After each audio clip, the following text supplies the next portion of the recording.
votre prix. Vous êtes meilleur journaliste l'année 2012, donc par ce concept dirigé là-bas par Radio Horreur du côté de Berthois. Tout de suite, on commence par le messager. Et cette passe d'armes signalée entre le ministre délégué à la présidence chargée de la Défense et le secrétaire d'État à la Défense chargé de la gendarmerie, Jean-Baptiste Bokam, c'est le grand titre choisi par le messager ce matin. Passe d'armes entre les deux hommes.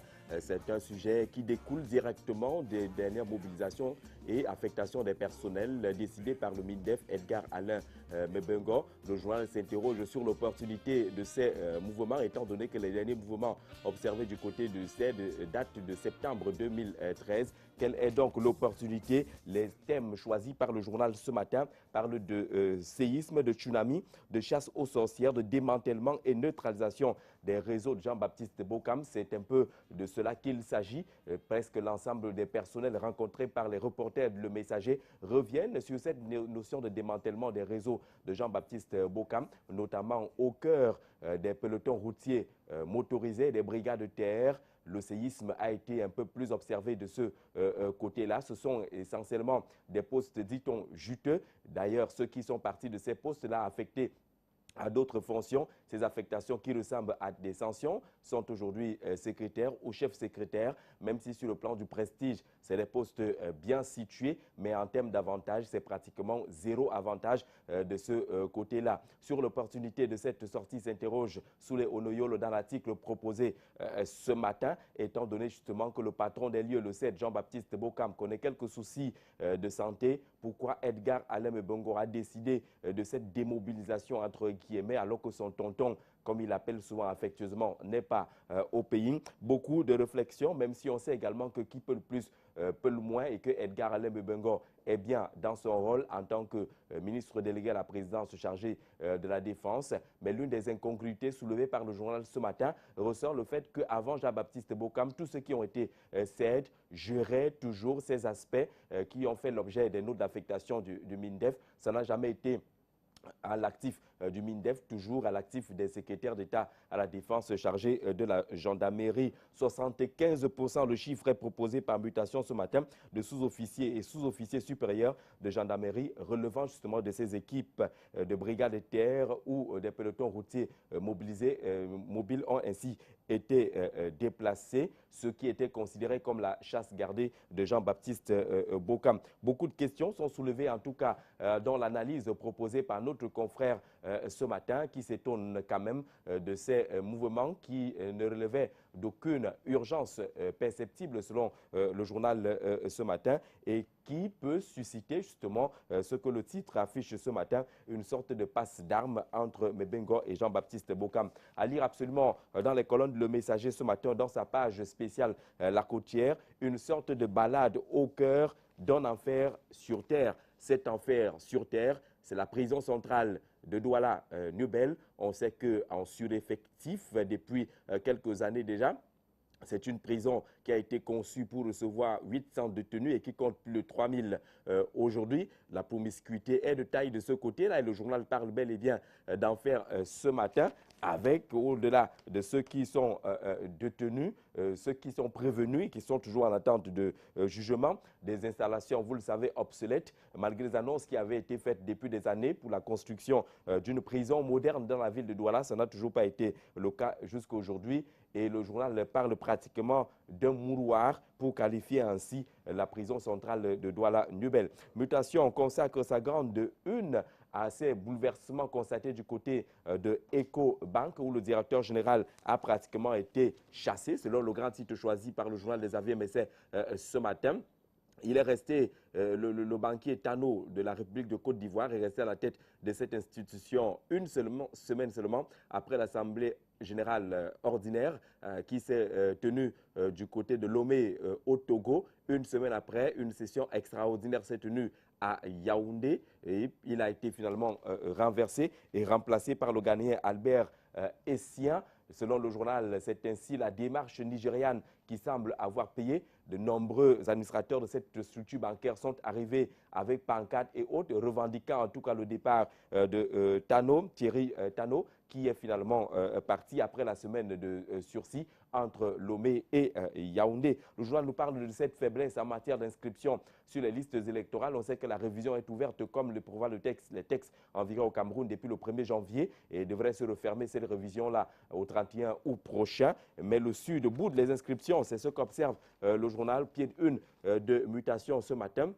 C'est pratiquement la dernière région en termes de chiffres depuis la réouverture des listes électorales au Cameroun. Le journal s'attarde davantage sur cette réalité en précisant que c'est la région natale du président de la République qui occupe ainsi la dernière place dans ce classement des régions en termes de révision des listes électorales. Réaction de Charles Tanganamanda dans les colonnes de mutation ce matin. Le débat est ouvert depuis hier sur qui doit parler au nom du Rassemblement démocratique du peuple camerounais. Le journal des avait noté une sorte de cacophonie dans la prise de parole au sein du RDPC. Charles Tanganamanda donne quelques informations dans l'organisation structurelle de la prise de parole au sein du RDPC en affichant une certaine typologie de réaction en fonction des situations vécues là-bas au sein du RDPC, des communications en période de crise, des communications normales également qui sont organisées. D'ailleurs, une cite en exemple en temps de crise, lorsque certains camarades du RDPC, c'est son expression, le mot camarade, tiraient à boulet rouge sur le grand camarade, le président national Paul Biya, le secrétaire national à la communication, le professeur Jacques Famdongo avait pris sur lui d'organiser la riposte autour d'une équipe solide et à laquelle appartenait également Charles Tanganamanda. Il n'y a que le RDPC donne la possibilité à tous ceux qui ont des moyens requis pour défendre les intérêts du parti. Mais problème concernant justement la cacophonie sur laquelle insiste Mutation, Charles Tanganamanda estime que la cacophonie pourrait découler de ce que certains de leurs camarades ne pensent pas qu'il faille justement repartir à la base, s'inspirer du discours officiel du parti avant de se lancer dans la prise de parole. Certains le font en solo, ce qui peut créer et susciter ce que le journal a considéré comme une sorte de cacophonie dans la prise de parole au sein du RDPC. La nouvelle expression nous décrit un peu la situation des députés à l'ouverture de la session parlementaire hier. Ils sont noyés dans la rumeur, affirme le journal de Séverin Tchouke ce matin. Pourquoi la rumeur? Rien de précis et d'officiel n'a été dit de ce côté-là, en dehors du discours du doyen d'âge qui est revenu sur la célébration victorieuse du cinquantenaire de la réunification en appelant justement les élus du peuple à se mobiliser pour le renforcement de cette réunification dans notre pays. Entre-temps, rien n'est annoncé sur la table des députés en termes de projets ou de propositions de loi. Et dans ces conditions, on parle beaucoup à l'hémicycle de Ngouaikele.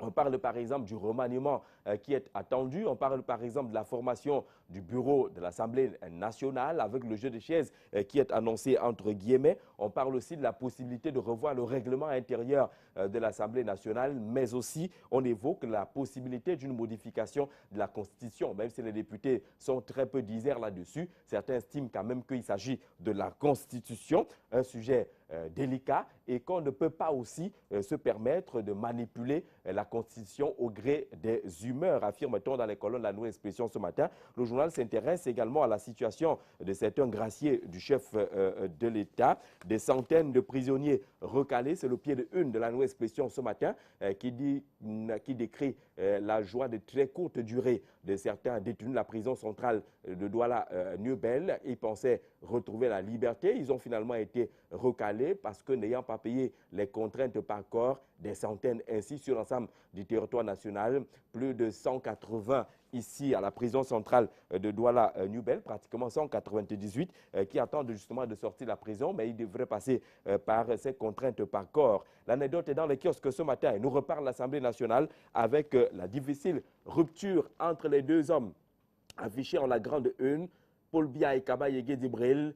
La rupture est bien évidemment difficile selon le journal d'Amougou Belinga ce matin qui dit que Kaba Yégué Dibril, malgré ce qui se raconte, devrait être reconduit à la tête du perchoir. C'est le plus vieux parlementaire dans le monde, une quarantaine d'années de présence à l'Assemblée nationale, un record battu par ce Camerounais-là.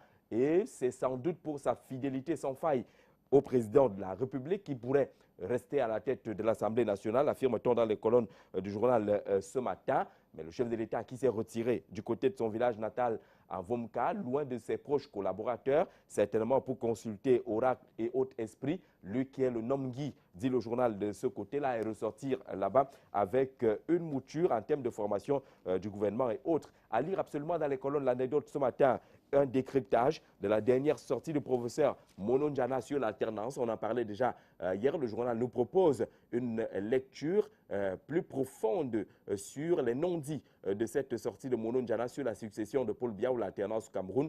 Il a dit dans son analyse justement qu'il pense que si le Cameroun veut rester en paix, eh bien la succession de Paul Biya ne devrait pas se faire par un de ses frères, c'est-à-dire un Betty. Il faut voir ailleurs. Le journal nous apprend également que Clément Oboufegué, qui est décédé et qui a été enterré dans son village natal, a finalement été libéré dans le cadre de l'opération épervier entre guillemets. Il était attendu hier le 11 mars au tribunal criminel spécial et c'est justement pendant que cette convocation était annoncée qu'il a rendu l'âme et finalement enterré. C'est à lire dans les colonnes de l'anecdote ce matin. Enfin, Atlas affirme horizon nouveau relativement à la célébration du cinquantenaire de la réunification du côté de Buea. C'était attendu. Finalement, le chef de l'État s'est rendu avec apothéose le 20 février dernier. Le journal revient un peu sur les péripéties qui ont finalement conduit à la tenue de cette initiative. La voix du berger est dans les kiosques ce matin avec une question fondamentale en sa grande une. Comment Dieu sélectionne-t-il ses ministres? Qui peut le devenir? Peut-on se porter volontaire pour être ministre? Un ministre peut-il être un élu par un comité? La Bible nous montre que devenir un vrai ministre de Dieu est un processus qu'il dirige lui-même. C'est le grand titre choisi par la voix du berger ce matin, qui peut finalement devenir ministre de Dieu, étant donné qu'il y a des ministres autoproclamés, les ministres de Dieu, qu'il y a des ministres qui se disent avoir été élus. Est-ce que cela est possible? Peuvent-ils avoir la considération de ministre de Dieu? CDC News, le journal de la Cameroun Development Corporation est dans les kiosques et nous parle justement de ces financements pour booster la filière banane du côté de CBC. Ce sont des informations précises sur l'actualité agricole dans cette grosse structure de notre pays. On peut lire également la situation boursière de cette entreprise. Le journal est dans les kiosques et c'est la première fois, c'est un gratuit, qu'il nous retrouve dans le cadre de la revue de presse. Merci beaucoup Jean-Jacques Zé pour toutes ces informations, pour cette revue de presse à Douala, comme d'habitude, avec beaucoup de plaisir. Je vais en profiter pour dire un bonjour à M. Menkam Cortés, qui nous regarde, qui vous regarde bien souvent, Jean-Jacques, et qui vous salue. Il est du côté de Bagante là-bas. Nous mettons le cap à présent sur Yaoundé. Oui, tout à fait. On va retrouver Jocelyn Essonneau, qui est certainement bien installé pour nous offrir cette revue de presse en direct de la capitale politique du pays, où ce matin, il fait 20 degrés. Voilà, température enregistrée à 6 heures. Bonjour Ghislain, bienvenue. Bonjour Jason, bonjour Douala et bienvenue à Yaoundé. Bien entendu, nous allons parcourir comme à l'accoutumée ensemble les parutions parvenues à notre rédaction ici même à Yaoundé. Et nous commençons comme à l'accoutumée également par Cameroun Tribune, le journal à capitaux publics qui exprime un satisfecit du gouvernement camerounais et même du Parlement à propos justement de cette session parlementaire qui a été ouverte hier, notamment à l'Assemblée nationale et au Sénat. Satisfecit exprimé hier donc en ouverture des sessions à l'Assemblée nationale par Eno Tanjan et au Sénat, bien entendu par le doyen d'âge, pour ne pas le nommer, Fon Moukete, tous les deux étant doyens d'âge des bureaux respectifs de la Chambre basse et de la Chambre haute. Et ici, comme là-bas, 3 axes principaux à chaque discours prononcé à l'occasion. Satisfaction parlementaire suite aux manifestations récemment tenues à la faveur du cinquantenaire de la réunification, c'était à Buea. Ensuite, on a salué la clairvoyance du président Paul Biya du Cameroun, eu égard à cette mesure relative à des commutations et autres remises de peine accordées à un certain nombre de prisonniers, y compris les anciens détourneurs des fonds publics. Enfin, lit-on à Cameroun Tribune, en kiosque également ce matin, cet appel des deux doyens des deux chambres, haute et basse, à l'adresse des élus de la nation, pour attirer leur attention sur l'élection qui aura bientôt lieu dans les deux chambres, s'agissant justement de la désignation des bureaux de ces deux chambres-là. Eh bien, à chaque fois, les deux doyens d'âge ont appelé les élus à faire très attention quant à la future élection. On va nous faire plaisir en restant à Cameroun Tribune, mais cette fois-là pour évoquer aussi cette innovation dans la sécurité publique et le cas de Yaoundé, la cité capitale, qui est maintenant sous surveillance vidéo, lit-on en petite une du quotidien à Capitaux Public Cameroun Tribune édition de ce matin. 48 caméras déjà installées sur 350 qui sont prévues. En tout cas, c'est un fruit issu du mariage entre la délégation générale à la sûreté nationale, la communauté urbaine de Yaoundé et bien entendu la société Camtel. Yaoundé sous surveillance vidéo, eh bien, c'est une information contenue et à lire aisément dans Cameroun Tribune, édition de ce matin. Et toujours à Yaoundé, on apprend cette fois-là, non plus de Cameroun Tribune, mais de le jour du jour, que la capitale camerounaise est orpheline d'ambassadeurs.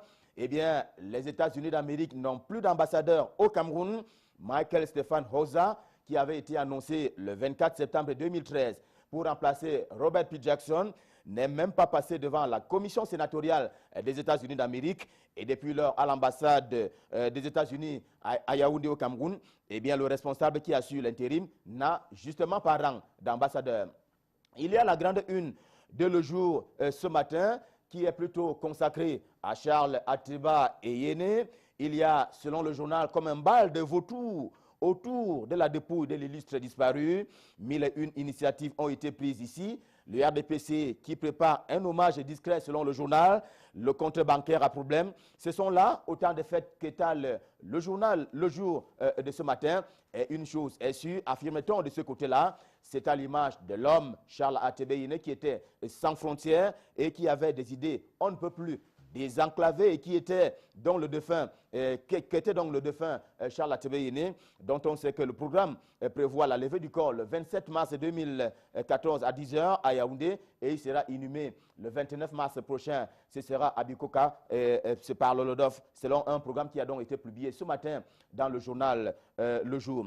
Eh bien, le quotidien Le Jour, le quotidien Le Jour parle de Charles Atiba Yéné, mais un quotidien peut en cacher un autre. Il y a le quotidien de l'économie, dans une posture essentiellement économique, que voulez-vous, mais il y a surtout ces dossiers en rapport avec le loyer devenu exorbitant, et notamment dans la ville de Douala, la capitale économique du Cameroun. On est passé dans certains cas du simple au double, et le bailleur de là-bas souhaite gentiment être payé par an, de quoi indiquer à Maître Pierre Towa que le journal de l'économie a rencontré ce matin, qui dit et déclare avec fermeté, et c'est légal d'ailleurs, qu'il y a une loi en la matière et que à chaque fois, les propriétaires de logements doivent, eux, établir une espèce de clause de référé. Cela mettrait bien entendu les propriétaires de logements à l'abri d'un certain nombre de malversations. Allons-y à Diapason, un autre journal parvenu à notre rédaction et qui est en kiosque ce matin et qui focalise l'attention sur le Parlement auquel on fait allusion depuis qu'on a entamé cette revue de presse. Eh bien, l'angle choisi par Diapason ce matin, l'hebdomadaire se rapporte plutôt aux effets induits de l'élection des bureaux des deux chambres. Diapason est sans embâche. Eh bien, cette élection permettrait au public de se faire une idée plus précise du futur exécutif. Et ceci pour ne pas parler précisément de la future configuration du gouvernement camerounais. Question à 0 francs. Comment ont-ils passé leur première journée à l'occasion de l'ouverture de la session parlementaire? Et ce sont les deux présidents des chambres du Parlement, en l'occurrence Kavaye Gedjibril de l'Assemblée nationale et Marcel Niadjifenji du Sénat. Eh bien, le quotidien Émergence est en kiosque et il parle ce matin d'inquiétude et il dit les avoir suivis dans les coulisses.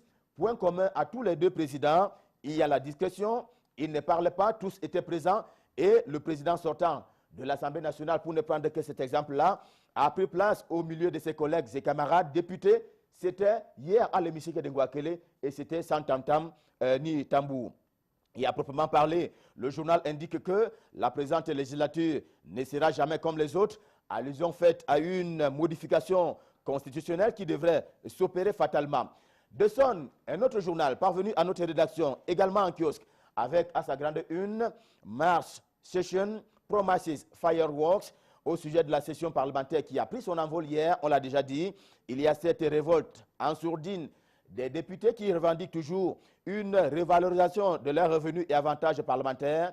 Il y a bien entendu aussi la question de la survie politique du président Kavaye Gedjibril sujet d'intérêt à lire en page 2 de l'hebdomadaire camerounais d'expression anglaise, édition de ce matin. Et il n'y a pas mieux que l'action, le journal du comité central du RDPC, qui est également en kiosque, pour revenir sur l'ouverture de la session parlementaire sans grand bruit. Et à l'Assemblée nationale, indique le journal du comité central du RDPC, sous la plume de Simon Meyanga, le doyen d'âge a dit non à la polémique autour de la réunification récemment célébrée à Boya. Le journaliste du RDPC fustige lui-même ce qu'il appelle les partisans du tout est mauvais relativement à Boya, à la mesure présidentielle portant commutation et remise de peine. Et là-dessus, l'action édition de ce matin conclut que Paul Biya pose des actes forts et des gestes de magnanimité. Pas de polémique de la voix de l'Assemblée nationale, alors que côté Sénat, les tractations ont bien commencé au sujet d'une élection à venir du bureau. Apprend-on aussi de l'action qui n'a pas oublié d'annoncer pour le jeudi 20 mars prochain que le parti, le RDPC s'entend, va organiser un grand séminaire et ce sera à l'intention de ses parlementaires. Du Parlement au gouvernement, il n'y a qu'un pas à franchir.